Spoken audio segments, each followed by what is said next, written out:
Capítulo 7. La ira de nuestro Dios. El 8 de julio de 1974, Jonathan Edwards predicó el sermón más famoso de la historia estadounidense. Ese sermón, Pecadores, en las manos de un Dios airado, representa la verdadera condición de la humanidad caída y la necesidad de salvación. He aquí un extracto del mismo. La iniquidad de ustedes los asemeja a un pesado plomo y tiende a llevarlos hacia abajo con gran peso y presión hacia el infierno. Y si Dios los soltase, inmediatamente se hundirían y rápidamente descenderían y se zambullirían en el golfo del abismo, y su saludable anatomía y todos sus cuidados y prudencia y sus mejores artilugios y toda la justicia de ellos no podría más influenciar para sostenerlos y mantenerlos fuera del infierno que el que tendría una tela de araña para sostener la caída de una roca. Hoy, las negras nubes de la ira de Dios cuelgan directamente sobre sus cabezas, llenas de terrible tormenta y con gran trueno, y si no fuera por la comedida mano del Señor, inmediatamente se romperían sobre ustedes. El beneplácito soberano Dios por ahora detiene su rudo viento. De otra manera aparecería con furia y la destrucción vendría como un torbellino y sería como la paja del verano. La mayoría de las personas tienen aversión de ver a Dios como un Dios de ira, pero esa es una de las formas en que la Biblia lo caracteriza. Nahum, el profeta, dice que el Señor es Dios celoso y vengador. Jehová es Dios celoso y vengador. Jehová es vengador y lleno de indignación. Se venga de sus adversarios y guarda enojo para sus enemigos. Jehová es tardo para la ira y grande en poder, y no tendrá por inocente al culpable. Jehová marcha en la tempestad y el torbellino y las nubes son el polvo de sus pies. ¿Quién permanecerá delante de su ira? ¿Y quién quedará en pie en el ardor de su enojo? Su ira se derrama como fuego, y por él se hienden las peñas. Nahum, capítulo 1, versículo del 2 al 3, versículo 6. Isaías dice: He aquí el día de Jehová viene, terrible y de indignación y ardor de ira, para convertir la tierra en soledad y raer de ella a sus pecadores. Isaías capítulo 13, versículo 9. El mismo Señor dijo: Por tanto, así ha dicho Jehová el Señor: He aquí que mi furor y mi ira se derramarán sobre este lugar, sobre los hombres, sobre los animales, sobre los árboles del campo y sobre los frutos de la tierra. Se encenderán y no se apagarán. Jeremías capítulo 7, versículo 20. En el Nuevo Testamento, Juan el Bautista declaró: Su aventador está en su mano y limpiará su era y recogerá su trigo en el granero, y quemará la paja en fuego que nunca se apagará. Mateo capítulo 3, versículo 12. Pablo dice respecto a los perdidos: pero por su dureza y por tu corazón no arrepentido, atesoras para ti mismo ira para el día de la ira y de la revelación del justo juicio de Dios. Romanos capítulo 2, versículo 5. En el libro de Apocalipsis leemos de Cristo: de su boca sale una espada aguda para herir con ella las naciones, y él las regirá con vara de hierro. Y él pisa el lagar del vino del furor y de la ira del Dios Todopoderoso. Apocalipsis capítulo 19, versículo 15. Las Escrituras dibujan un cuadro absolutamente terrible y horroroso de la ira de Dios. Sin embargo, la Iglesia de hoy ha suavizado el tema del juicio y tranquilamente ha omitido o alterado la doctrina del infierno. Quizás piense que solo hablo de iglesias liberales que niegan totalmente la inspiración de la Biblia y la realidad del infierno. Es triste decirlo, pero no hablo solo de iglesias liberales. Una creciente tendencia entre evangélicos es la creencia en la aniquilación, la doctrina teológica que sostiene que los inicuos cesarán de existir después de esta vida.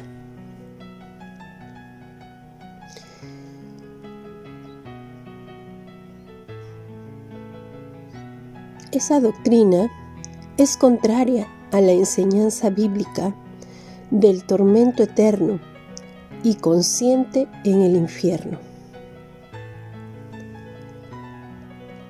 Por ejemplo, en Mateo 25, versículo 46, Marcos capítulo 9, versículos 44, 46 y 48, Lucas capítulo 12, versículos del 47 al 48, Juan capítulo 5, versículos del 25 al 29, Hechos capítulo 10, capítulo 10, versículo 29 y Apocalipsis capítulo 20, versículos del 10 al 15. Esta es, como se admite, una cuestión emocional. Uno de los dirigentes evangélicos en cuestión confiesa: encuentro el concepto del castigo eterno intolerable y no comprendo cómo pueden las personas vivir con este. Esta es una cuestión seria, porque la gente no puede comprender completamente el amor de Dios sin también comprender la extensión de su ira. Dios es perfecto en su amor e igualmente perfecto en su ira. Tanto el Antiguo como el Nuevo Testamento reflejan ese equilibrio. Las Escrituras dicen de Dios: has amado la justicia y aborrecido la maldad, por tanto te ungió Dios, el Dios tuyo, con óleo de alegría más que a tus compañeros. Salmos capítulo 45, versículo 7, Hechos capítulo 1, versículo 9. R.A. Torrey escribió: posturas superficiales del pecado y de la santidad de Dios y de la gloria de Jesucristo y sus demandas sobre nosotros yacen en el fondo de débiles teorías de la condenación de los impenitentes. Cuando vemos el pecado en toda su enormidad y carácter abominable, la santidad de Dios en toda su perfección y la gloria de Jesucristo en toda su infinidad, nada que no sea una doctrina que establezca que quienes persisten en escoger el pecado, quienes aman las tinieblas en lugar de la luz, y quienes persisten en rechazar del Hijo de Dios, experimentarán angustia eterna, satisfacerán las demandas de su propia intuición moral. Mientras más cerca de Dios los hombres caminan y mientras más devotos se conviertan a su servicio, más se inclinarán a creer en esta doctrina.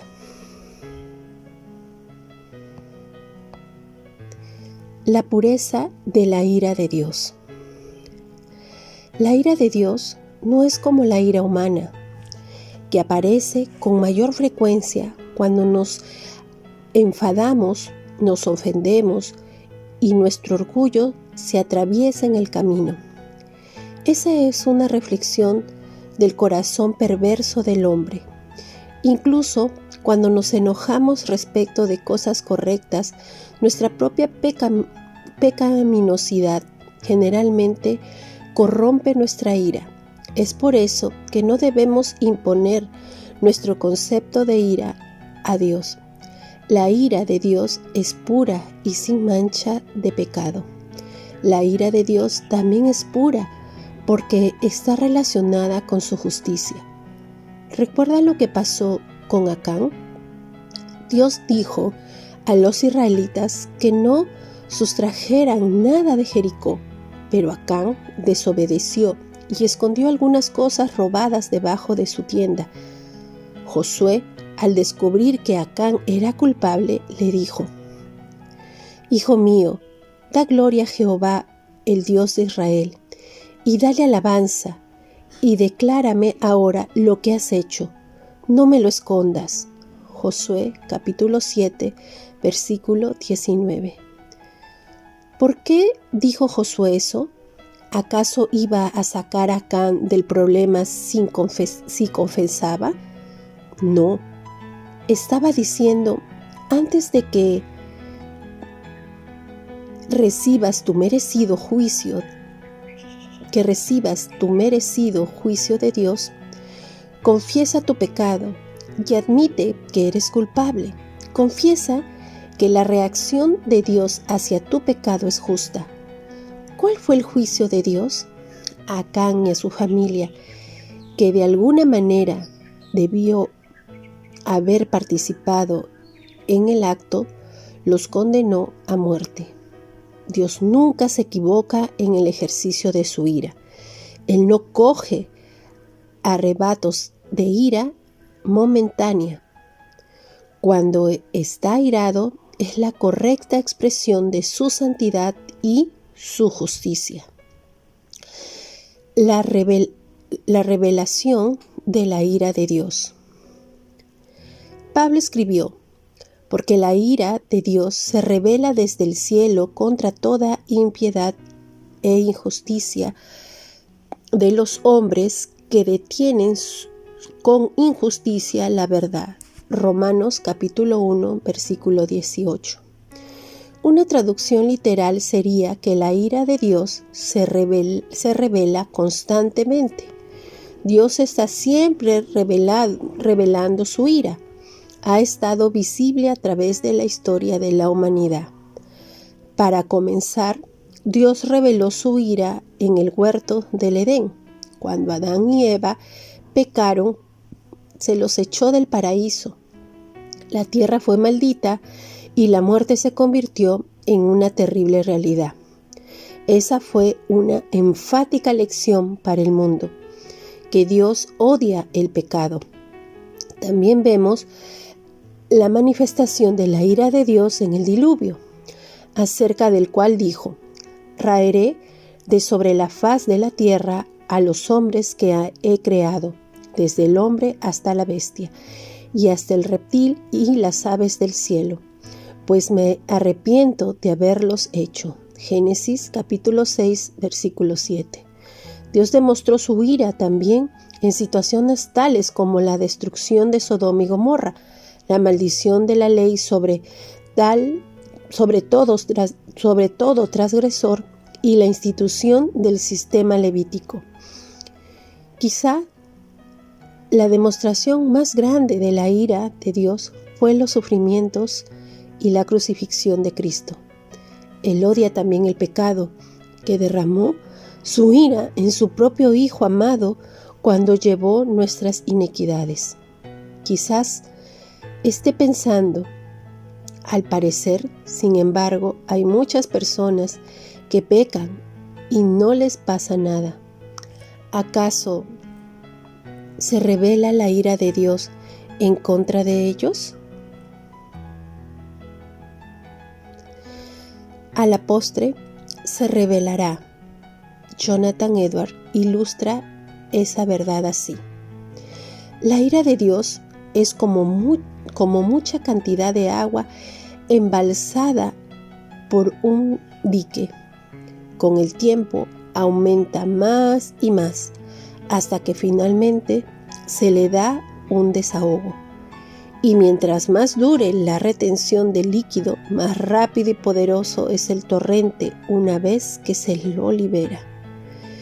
Es verdad, ese juicio contra sus obras malvadas, todavía el Señor no lo ha ejecutado. Las inundaciones de la venganza de Dios por ahora se detuvieron. Entretanto, tu culpa va en aumento y cada día atesora más ira. Las aguas suben constantemente y se vuelven más y más poderosas. Y no hay nada sino el simple beneplácito de Dios lo que las retiene, ya que no están dispuestas a que las detengan y se esfuerzan para seguir adelante. Si Dios solo retirase su mano de la compuerta, de inmediato se abriría de par en par y las fieras aguas de la terrible ira de Dios se apresurarían con furia incontenible y vendrían sobre ti con poder omnipotente.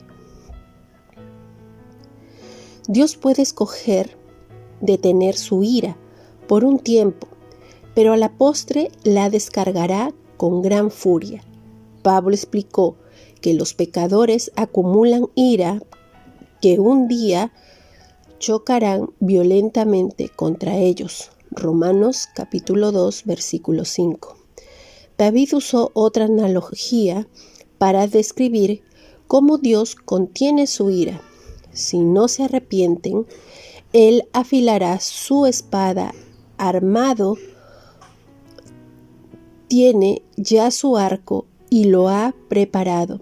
Asimismo, ha preparado armas de muerte y ha labrado saetas ardientes. Salmos capítulo 7, versículos del 12 al 13. Mientras Dios entiese el arco, más profundamente se hundirá la flecha cuando Él la suelte. Si parece que los pecados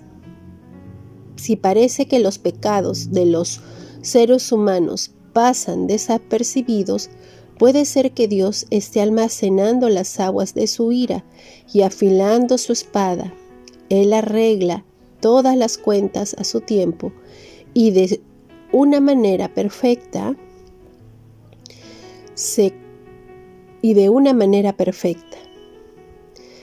Se cuenta una historia de una comunidad de agricultores en la que la mayoría de ellos eran hombres piadosos que se reunían para adorar al Señor los domingos en vez de trabajar en sus campos. La excepción era un agricultor que era ateo.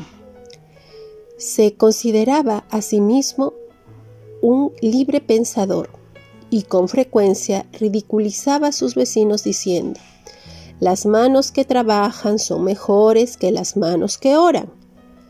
Parte de su tierra colindaba con la iglesia y se había propuesto conducir su tractor por allí durante el culto de adoración.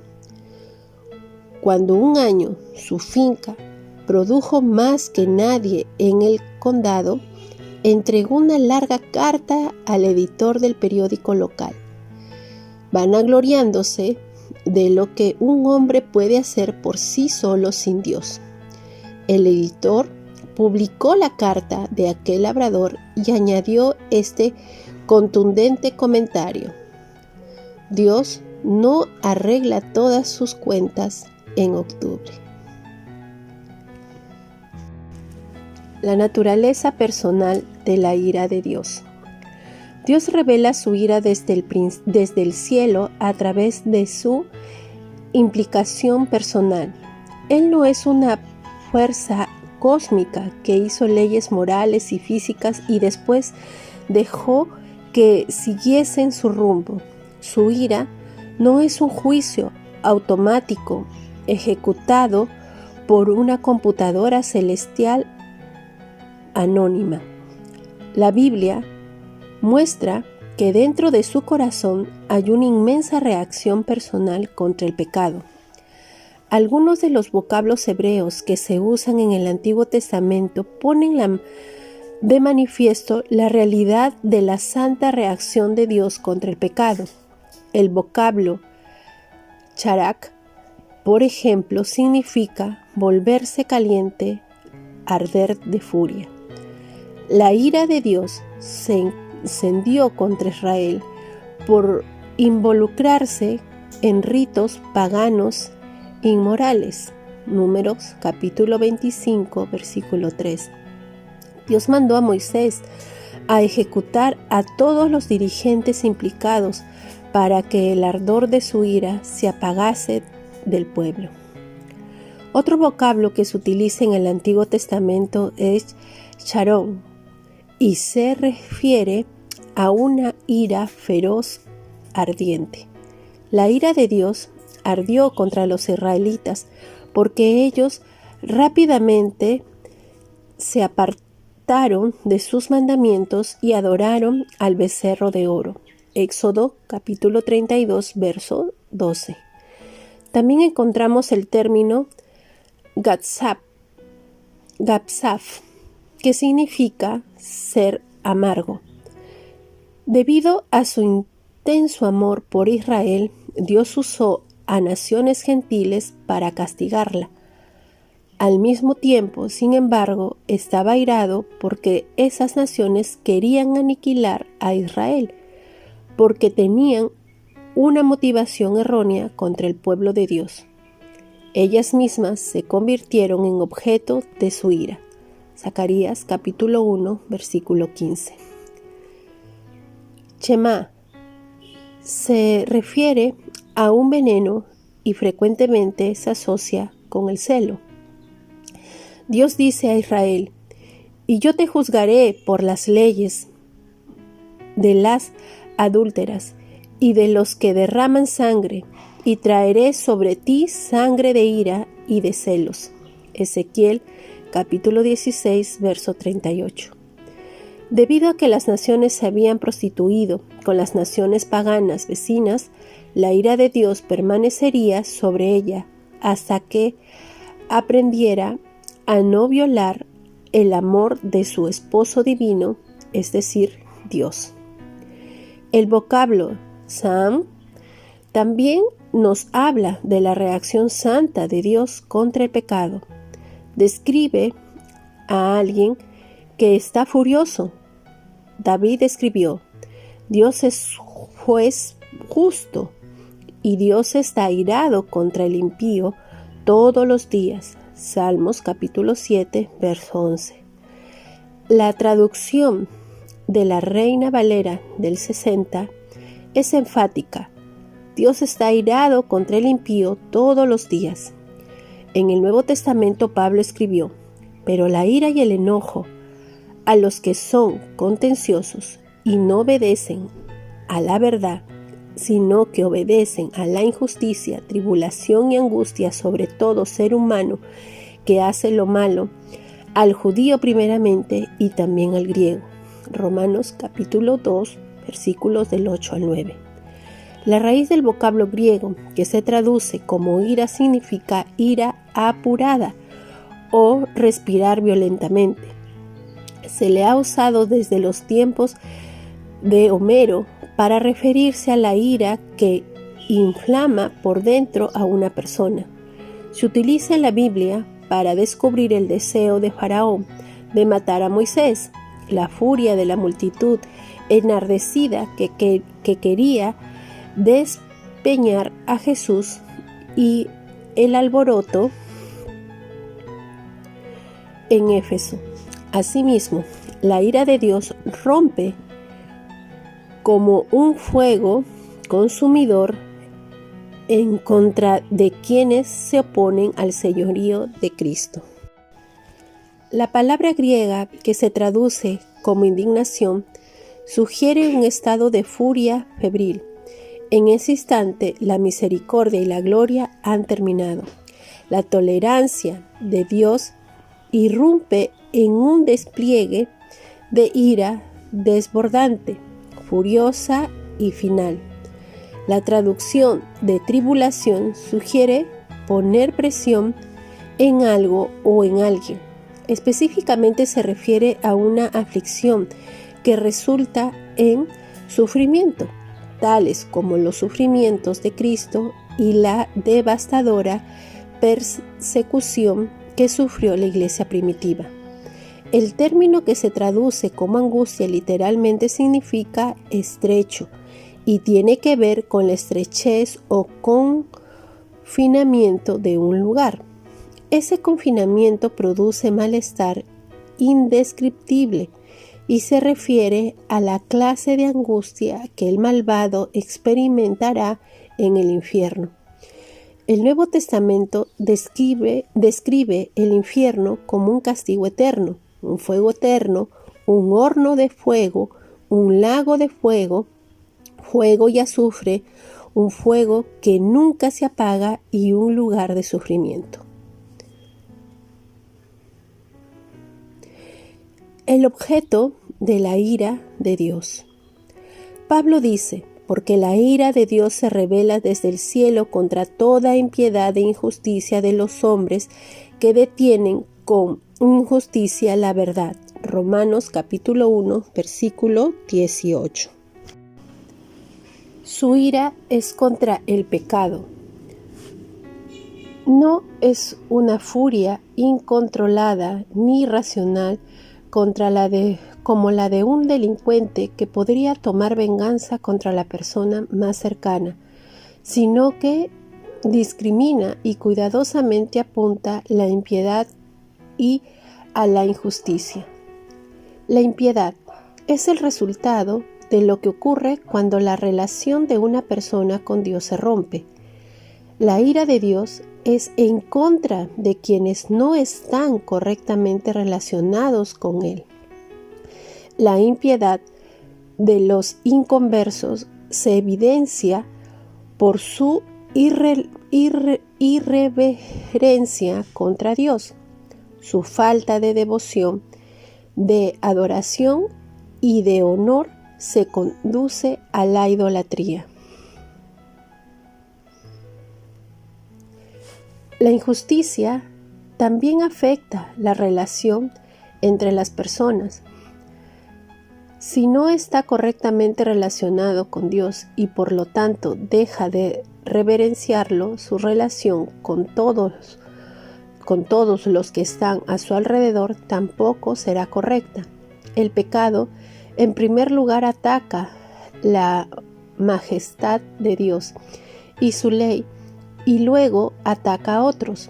Las personas se tratan entre sí injustamente porque esa es la manera como tratan a Dios.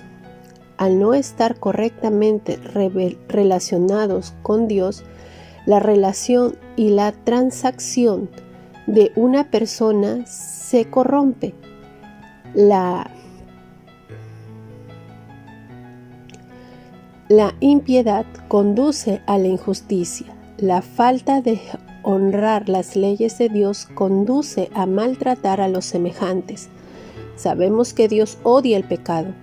Es lo único que mantendrá a cualquier persona fuera de su presencia y de tener una relación correcta con otros.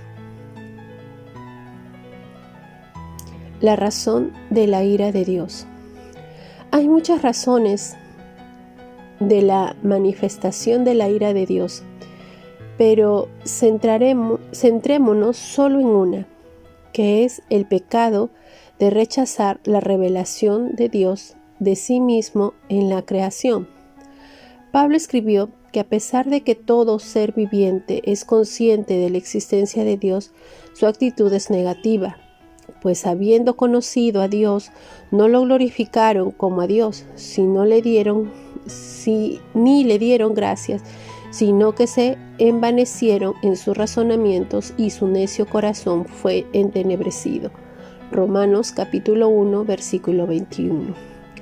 Si se atreve a dudar de que todo el mundo comienza con una conciencia de Dios, preste atención al sorprendente testimonio de Helen Keller.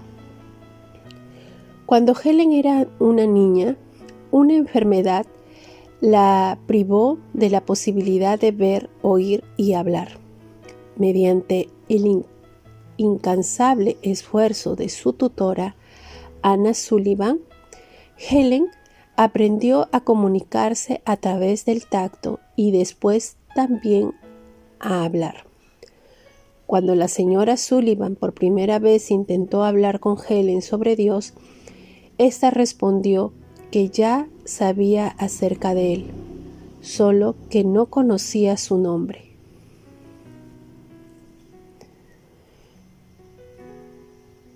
La creación ha provisto a todo hombre y mujer con la suficiente luz para percibir el poder sustentador de Dios y su deidad. Pero todos, a la postre, rechazamos esa revelación. De hecho, las cosas que Dios dio a las personas para guiarlas hacia Él se convirtieron en las mismas cosas que usaron para crucificar a Cristo. Donald Grey Barnhouse lo explicó de esta manera: Dios le dará a un hombre inteligencia para derretir el hierro y hacer la cabeza de un martillo y clavos.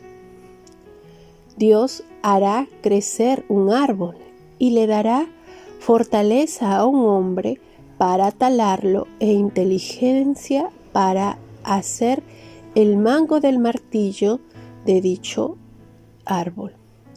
Y cuando un hombre tiene el martillo y los clavos, Dios pondrá su mano y hará que el hombre clave clavos a través de la madera y ponga al Señor en la cruz, en la suprema demostración de que los hombres no tienen excusa.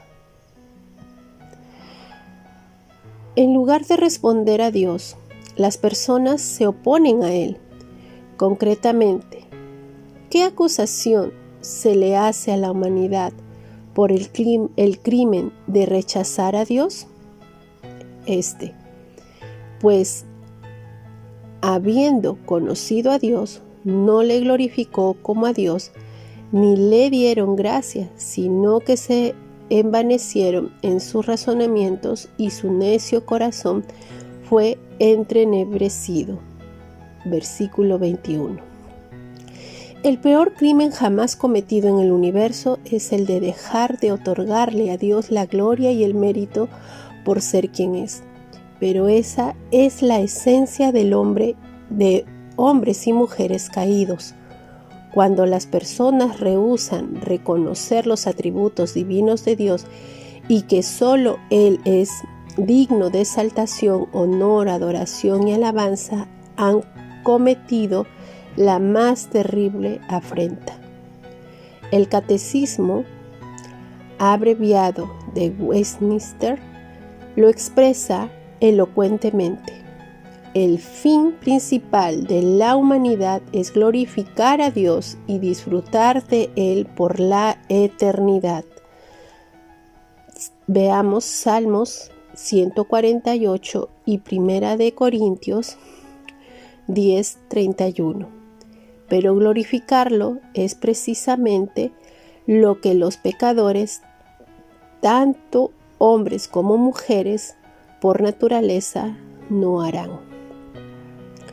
Huir de la ira de Dios.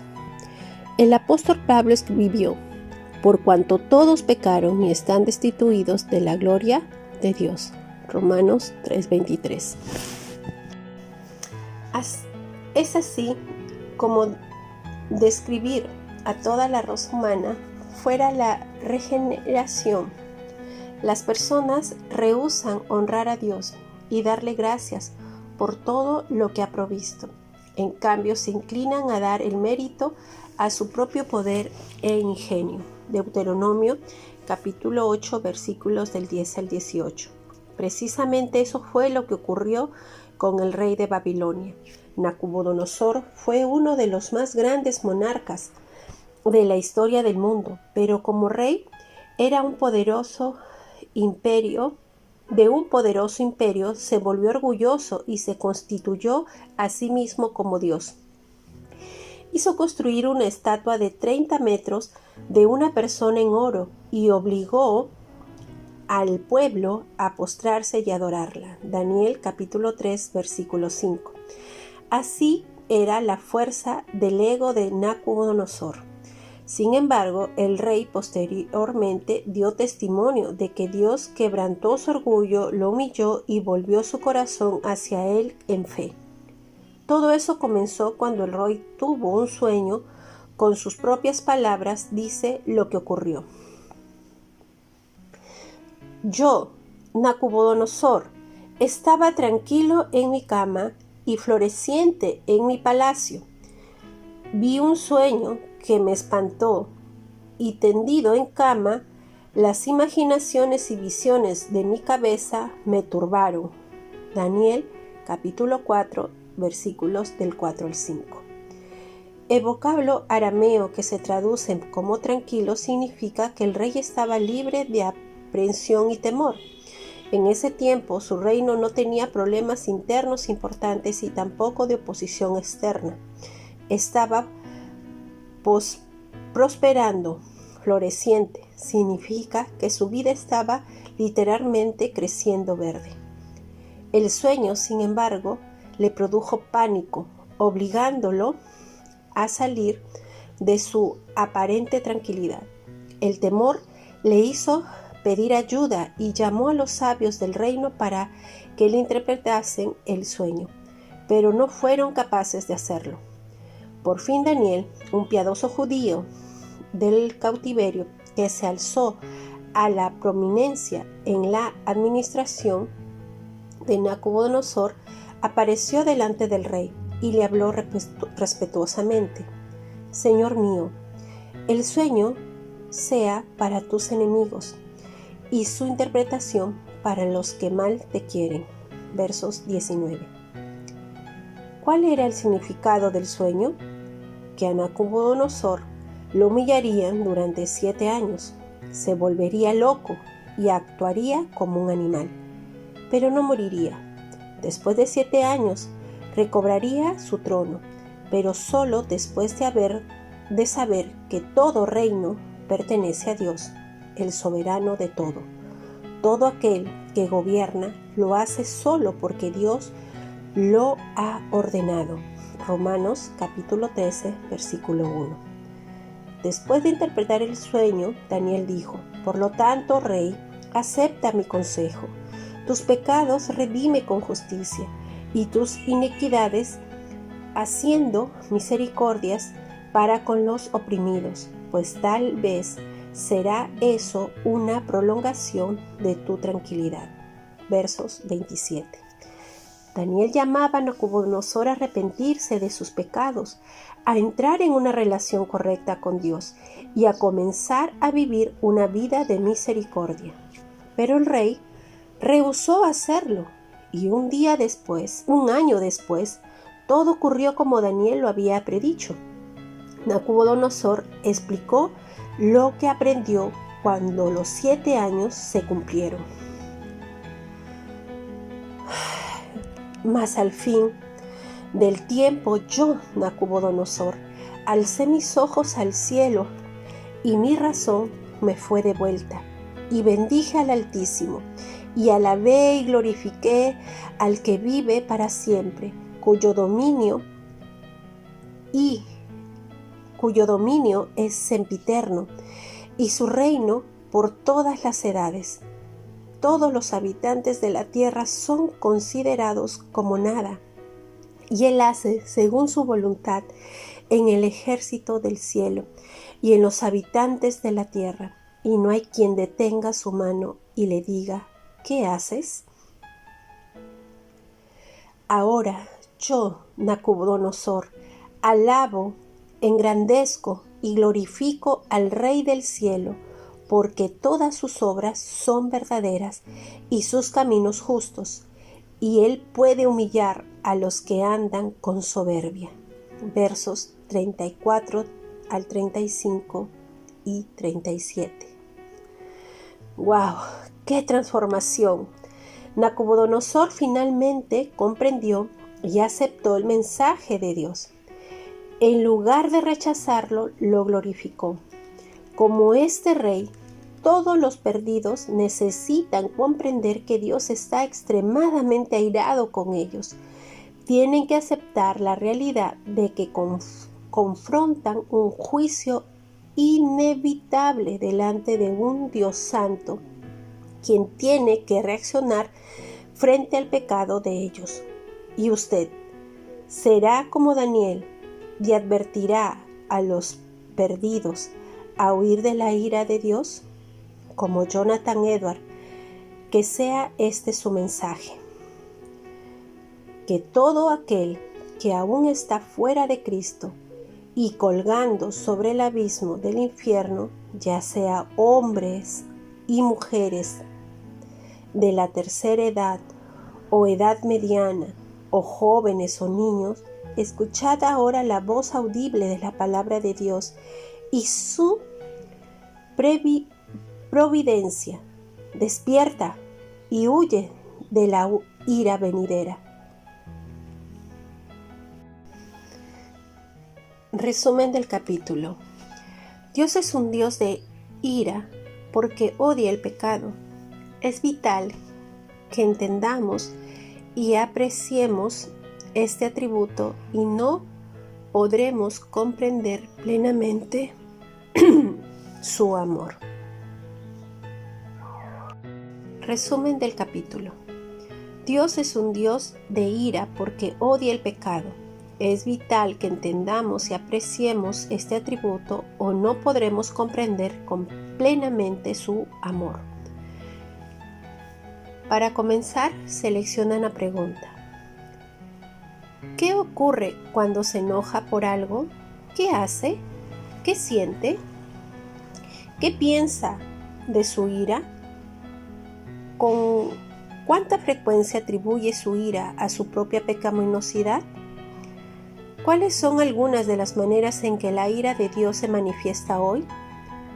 Por otro lado, nombre algunas cosas que están ocurriendo en el mundo y le sorprende que Dios no las ha juzgado aún. Responda las preguntas. 1.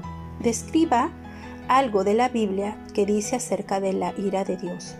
2. ¿Cuál es el gran beneficio de entender cuánto Dios odia el pecado? 3.